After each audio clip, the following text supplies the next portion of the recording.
കാണുമ്പോഴൊക്കെ അവൻ അറിയാനുള്ളത് അവൻ്റെ കുഞ്ഞനുജനെയും പ്രണയിനിയെയും കുറിച്ചാണ്. അവരെവിടെയാണ്? അവർക്കിപ്പോൾ സുഖമാണോ? അവരൊക്കെയാണോ? അങ്ങനെ തുടരുകയാണ് അഫാൻ എന്ന കൊലയാളിയുടെ ചോദ്യങ്ങൾ. കേരള മനസാക്ഷിയെ മരവിപ്പിച്ച വെഞ്ഞാറമൂട് കൂട്ടക്കൊലപാതക കേസിലെ ഏക പ്രതിയായിട്ടുള്ള അഫാന്റെ അവസ്ഥകൾ ഇപ്പോൾ വ്യക്തമാക്കിക്കൊണ്ട് രംഗത്തെത്തുന്നു അഫാന്റെ ഉമ്മയായ, അഫാന്റെ ക്രൂരതയുടെ ഏറ്റവും അവശേഷിക്കുന്ന ഒരാളായിട്ടുള്ള ആ ഉമ്മ ഷെമി. താൻ ചെയ്ത അതിക്രൂര കൊലപാതകത്തിന്റെ ആഘാതം അയാളുടെ മാനസിക നിലയെ വല്ലാതെ ബാധിച്ചിട്ടുണ്ട്. അയാൾക്ക് ആ കൊലപാതകത്തിന്റെ ഒരു സംഭവവും ഓർമ്മയില്ല എന്ന് വ്യക്തമാക്കുന്നതാണ് അഫാന്റെ ഉമ്മയുടെ വാക്കുകൾ. എന്തായാലും ഇങ്ങനെയൊരു സംഭവം നടന്നതായി പോലും അഫാൻ ഇപ്പോൾ ഓർമ്മയില്ല എന്നുള്ള വിവരങ്ങൾ പുറത്തു വരികയാണ്.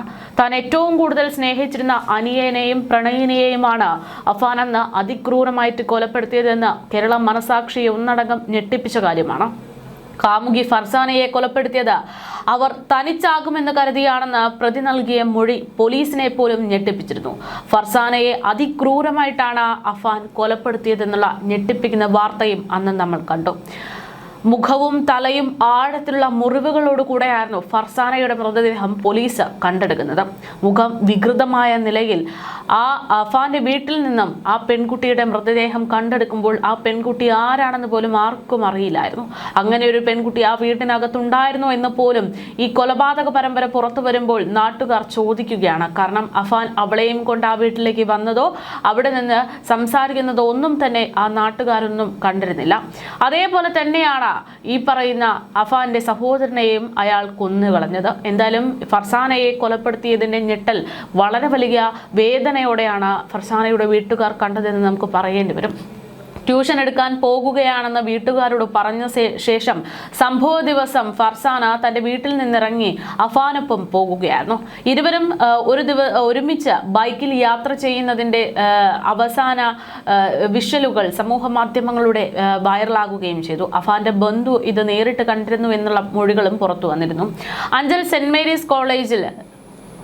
സെന്റ് ജോൺസ് കോളേജിൽ ബിരുദാനന്തര ബിരുദ വിദ്യാർത്ഥിനിയായിട്ട് പഠിക്കുന്ന 22 വയസ്സുകാരിയാണ് തന്റെ പ്രണയിതാവിന്റെ വാക്കിൽ വിശ്വസിച്ച് ആ വീട്ടിലേക്ക് കയറി ചെല്ലുന്നതും അയാളുടെ ക്രൂര കൊലപാതകത്തിന് ഇരയായി മാറുകയും ചെയ്തത്.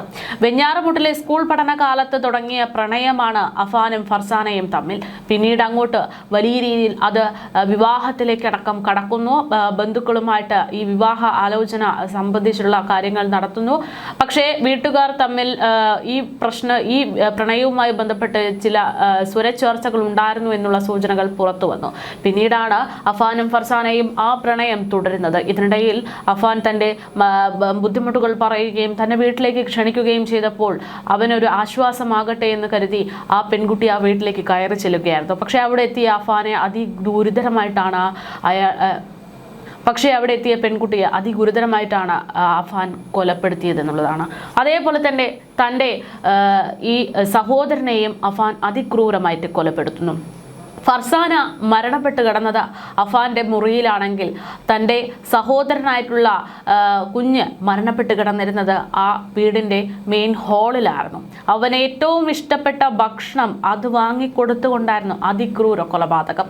മന്തി കഴിക്കാൻ ആഗ്രഹമുണ്ടെന്ന് പറയുന്ന കുഞ്ഞിനോട്, അനിയനോട് അവൻ സാധാരണ രീതിയിൽ മന്തി വാങ്ങിക്കൊടുക്കുന്ന സ്നേഹത്തോടുകൂടെ തന്നെ വിളിച്ചു വരുത്തുന്നു.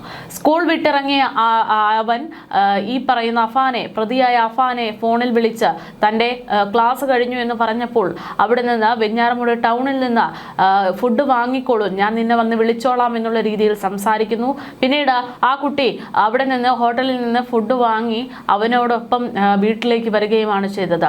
പണമേറെ ഇഷ്ടമുള്ള അഫാൻ ഈ പറയുന്ന കുഞ്ഞിനെ അതിക്രൂരമായിട്ട് തലക്കടിച്ച് ആഴത്തിലുള്ള മുറിവുകൾ ഉണ്ടാക്കി കൊലപ്പെടുത്തിയതിനു ശേഷം ആ മൃതദേഹം വച്ചിരുന്നത് ഒരുപാട് പണത്തിൻ്റെ മുകളിലായിരുന്നു എന്നുള്ളതാണ്. അവൻ ആഗ്രഹിച്ചു കഴിക്കാൻ ശ്രമിച്ച മന്തിയുടെ പകുതി ഭാഗവും അവിടെ അവൻ്റെ ചോരയിൽ കുളിച്ച് കിടക്കുന്നുണ്ടായിരുന്നു എന്നുള്ള ഞെട്ടൽ അതിപ്പോഴും മാറിയിട്ടില്ല. വളരെ ദാരുണമായിട്ടുള്ള ഒരു കൊലപാതകം തന്നെയായിരുന്നു വെഞ്ഞാറമൂട് അന്നുണ്ടായത്. സാമ്പത്തിക ബാധ്യതയായിരുന്നു അഫാനെ ഈ കൊലപാതക പരമ്പരയിലേക്ക് നയിച്ചത് എന്നുള്ള തെളിവുകളും പിന്നീട് പുറത്തു വരികയുണ്ടായി. അതായത് ലോൺ ആപ്പിൽ വിശ്വസിച്ചുകൊണ്ട് ഓരോരുത്തരും പണം ലോൺ എടുക്കുമ്പോൾ അവസ്ഥ എന്താകുമെന്നതിൻ്റെ ഒരു നേർചിത്രമായിരുന്നു അഫാൻ്റേത്. പലയിടങ്ങളിൽ നിന്നായി ചെറിയ ചെറിയ എമൗണ്ടുകളിൽ തുടങ്ങിയ ലോൺ എടുപ്പ് പിന്നീട് അതിരുകടക്കുന്നു. എത്രമാത്രം പണം തിരിച്ചടച്ചാലും തീരാത്ത രീതിയിലേക്ക് ലോൺ മാറുകയും ചെയ്യുന്നു. പ്രവാസിയായ പിതാവ് അയച്ചു കൊടുക്കുന്ന പണം ഒന്നും തന്നെ പോരാതെ വന്നപ്പോൾ ഉമ്മയുടെ സഹായത്തോടെ ഉമ്മയുടെ സുഹൃത്തുക്കളിൽ നിന്നടക്കം പണം വാങ്ങുന്നു. അതും കഴിഞ്ഞ് ബന്ധുക്കളിലേക്ക് കടക്കുകയായിരുന്നു അഫാന്റെ കടം വാങ്ങൽ പ്രവർത്തനങ്ങൾ. അങ്ങനെ പല ബന്ധുക്കളോടും മാറി മാറി പണം കടം വാങ്ങി. പിന്നീട് ആ കടം വാങ്ങിയ ബന്ധുക്കളോട് വീണ്ടും കടം വാങ്ങാൻ ആവശ്യപ്പെടുന്നു. പക്ഷെ ബന്ധുക്കൾ അതിനൊന്നും സമ്മതിക്കാതെ വരുന്നു. എന്താണ് ഒരു ജോലിയോ അല്ലെങ്കിൽ കൃത്യമായിട്ട് ഒരു ദൂർത്തോ ഇല്ലാത്ത അഫാന് ഇത്തരത്തിലൊരു കടബാധ്യതയ്ക്ക് കാരണമെന്നുള്ള അന്വേഷണങ്ങളിലേക്കും വീട്ടുകാരുടെയും ബന്ധുക്കളുടെയും എതിർപ്പിലേക്കും ഒക്കെ കാര്യങ്ങൾ എത്തുന്നു. ഇത്തരത്തിൽ പണം കടം ചോദിച്ചപ്പോൾ കൊടുക്കാത്തതിൻ്റെ ദേഷ്യം തീർക്കാൻ വേണ്ടിയാണ് 5ഓളം കൊലപാതകങ്ങൾ അഫാൻ ചെയ്യുന്നത്. ഈ കൊലപാതകം നടക്കുന്ന ദിവസവും അഫാന് ചില കടബാധ്യതകൾ തീർക്കാനുണ്ടായിരുന്നു. 3ഓളം ഇടങ്ങളിലായിട്ട് 50,000-ലധികം രൂപ അടയ്ക്കേണ്ടുന്ന അവസ്ഥ വന്നപ്പോഴാണ് അഫാൻ ഇത്തരത്തിൽ അതിക്രൂര കൊലപാതകത്തിലേക്ക് എത്തുന്നത്, തീരുമാനമെടുക്കുന്നത് എന്നുള്ള വിവരങ്ങളാണ് പുറത്തു വന്നത്. ആരോടും അധികമൊന്നും മിണ്ടാത്ത ഒരു പാവം ചെറുക്കനായിരുന്നു അഫാൻ എന്ന് അഫാനെ കുറിച്ച് ആ കൊലപാതകം നടന്ന സമയത്ത് പോലും നാട്ടുകാരോട് ചോദിച്ചാൽ മറുപടി പറയും. വെഞ്ഞാറമൂട് കൂട്ടക്കൊലയ്ക്ക് പിന്നിലെ അഫാൻ എന്ന 23-കാരനെ പറ്റി ഏറ്റവും നല്ല കാര്യങ്ങൾ മാത്രമേ ആ നാട്ടുകാർക്ക് മിക്കവർക്കും പറയാനുണ്ടായിരുന്നു എന്നുള്ളതാണ്. എന്നാൽ ഏറ്റവും പ്രിയപ്പെട്ടവരുടെ കരച്ചിലോ അവരുടെ ചോരയിലോ ഒന്നും തന്നെ ഒരു വികാരവും തോന്നാതിരുന്ന ഒരു മനസ്സ് അഫാൻ ഉണ്ടായിരുന്നു എന്നുള്ള നേർചിത്രം പിന്നീട് പുറം ലോകം അറിയുകയായിരുന്നു. ഫെബ്രുവരി 24-നാണ് നാടിന് നടക്കിയിട്ടുള്ള തിരുവനന്തപുരത്തെ വെഞ്ഞാറമൂടെ കൂട്ടക്കൊലപാതകം നടക്കുന്നത്. പിതൃമാതാവ് സൽമ ബിബി, പിതൃ സഹോദരൻ ലത്തീഫ്, ഭാര്യ ഷാഹിദ, സഹോദരൻ അഫ്സാൻ, അതുപോലെ തന്നെ പെൺ സുഹൃത്തായിട്ടുള്ള ഫർസാന എന്നിവരെയാണ് അതിക്രൂരമായിട്ട് അഫാൻ കൊലപ്പെടുത്തുന്നത്. ഒരൊറ്റ ഉപകരണം ഉപയോഗിച്ചുകൊണ്ട് അല്ലെങ്കിൽ ഒറ്റ ആയുധം ഉപയോഗിച്ചുകൊണ്ട് അഫാൻ അവരെയൊക്കെ കൊലപ്പെടുത്തിയതിനു ശേഷം താൻ ഈ കൊലപാതകം നടത്തിയെന്ന് നേരിട്ട് പോലീസ് സ്റ്റേഷനിൽ ചെന്ന് അറിയിക്കുകയായിരുന്നു. ഈ കേസിൽ ഏക പ്രതിയായിട്ടുള്ളത് അഫാനാണ് എന്നുള്ള ഞെട്ടൽ പോലീസിനും ഉണ്ടായിരുന്നു. ആക്രമണത്തിൽ ഗുരുതരമായി പരിക്കേറ്റ ഉമ്മ ഷെമി ദിവസങ്ങൾ നീണ്ട ചികിത്സയ്ക്കൊടുവിൽ രക്ഷപ്പെട്ടു. അവർ മാത്രമാണ് ഇപ്പോൾ ഈ കൊലപാതകത്തിന്റെ അവശേഷിക്കുന്ന ഒരു ജീവൻ. വെഞ്ഞാറമൂട് കൂട്ടക്കൊലപാതകം നടന്ന അന്ന് ആ ദിവസം വലിയ രീതിയിലുള്ള ഞെട്ടലാണ് കേരളത്തെ ഒന്നടങ്കം ഉണ്ടാക്കിയത്. കാരണം സ്വന്തം ഇഷ്ടപ്രകാരം ജീവിക്കാൻ എപ്പോഴും അവനൊപ്പം നിൽക്കുന്നവരെയാണ് അവരന്ന് കൊലപ്പെടുത്തിയതെന്നുള്ളതാണ്. ഒരു സൈക്കോയെ പോലെ അവർക്കറിയുന്നതോ അല്ലെങ്കിൽ അവരുടെ വേദനയിലോ ഒന്നും പതറാതെ മണിക്കൂറുകളുടെ ഇടവേളകളിൽ നീണ്ടു നിന്ന ഒരു കൊലപാതകം. മണിക്കൂറുകളുടെ ഇടവേളകളിൽ ഒന്നിന് പുറകെ ഒന്നായി 3ഇടത്തായിട്ട് 5 പേരെയാണ് അഫാൻ അതിക്രൂരമായി കൊലപ്പെടുത്തിയത്. രാവിലെ 11-നും വൈകുന്നേരം 6 മണിക്കും ഇടയിലുള്ള ഈ ക്രൂര കൊലപാതകങ്ങളുടെ റിപ്പോർട്ടുകൾ പുറത്തു വരികയും ചെയ്തിട്ടുണ്ട്. അഫാൻ ആദ്യം ആക്രമിച്ചത് സ്വന്തം വീട്ടിൽ വച്ച് സ്വന്തം ഉമ്മയെയായിരുന്നു. രാവിലെ 11:30 സ്വന്തം വീട്ടിൽ വച്ച ഉമ്മയായ ഷെമിയുടെ കഴുത്തിൽ ഷോൾ ചുറ്റിയ ശേഷം തല ചുമരിൽ ഇടിപ്പിച്ച് അവർ മരണപ്പെട്ടു എന്ന് കരുതി ആ കഥ കടക്കുകയായിരുന്നു. അഫാന്റെ ക്രൂരതയിൽ നിന്നും ജീവനോടെ രക്ഷപ്പെട്ടത് ആ ഉമ്മ മാത്രമാണ്. പരിക്കേറ്റ ഉമ്മയെ മുറിയിൽ പൂട്ടിയിട്ട് അഫാൻ നേരെ പോയത് പാങ്ങോട്ടെ മുത്തശ്ശിയുടെ വീട്ടിലേക്ക്. നേരത്തെ ഇയാൾ മുത്തശ്ശിയുടെ സ്വർണ്ണമോതിരം പണയം വെച്ചിരുന്നു. ഇവിടെ എത്തിയ അഫാൻ മുത്തശ്ശിയോട് വീണ്ടും പണയം വെക്കാൻ സ്വർണം ചോദിച്ചു. അതല്ല എങ്കിൽ പണം. അതായിരുന്നു അഫാന്റെ ആവശ്യം. എന്നാൽ അതിന് വിസമ്മതിച്ചതോടെയാണ് നേരത്തെ വാങ്ങിവെച്ചിരുന്ന ചുറ്റിക കയ്യിൽ വച്ചുകൊണ്ട് മുത്തശ്ശിയെ അഫാൻ തലക്കടിച്ച് അതിക്രൂരമായിട്ട് കൊലപ്പെടുത്തുന്നത്.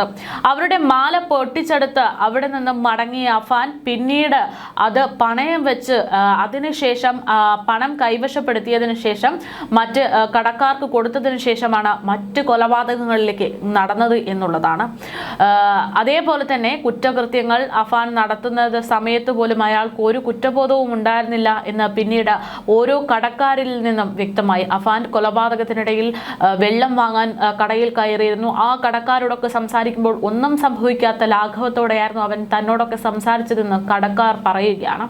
ഏതാണ്ട് ഈ സമയങ്ങളിൽ ഈ കൊലപാതകം നടന്നതിന്റെ ഇടവേളകളിലൊക്കെ തന്നെ അഫാനെ കണ്ടവരെല്ലാവരും പറയുന്നത് അവന്റെ മുഖത്ത് ഒരു ഭാവവ്യത്യാസമോ ഒരാശങ്കയോ കണ്ടിട്ടില്ല എന്നുള്ളതാണ്.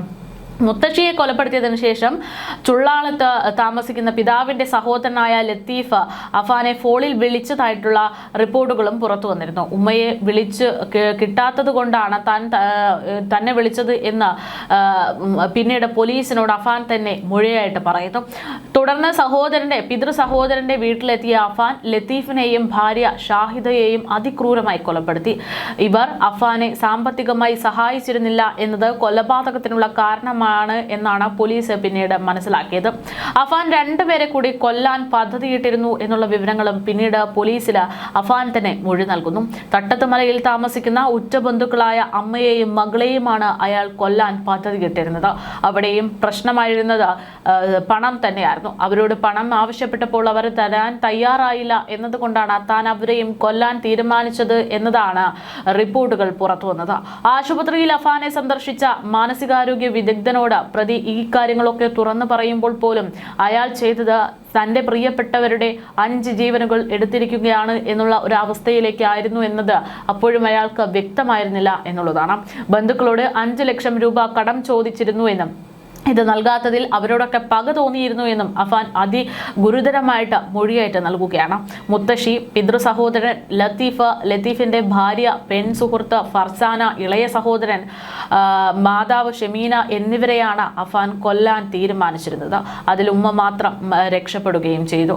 തനിക്കും അമ്മയ്ക്കും കൂടി ഏകദേശം 75 ലക്ഷം രൂപയുടെ കടമുണ്ട് എന്നാണ് അഫാൻ നൽകിയ മൊഴി.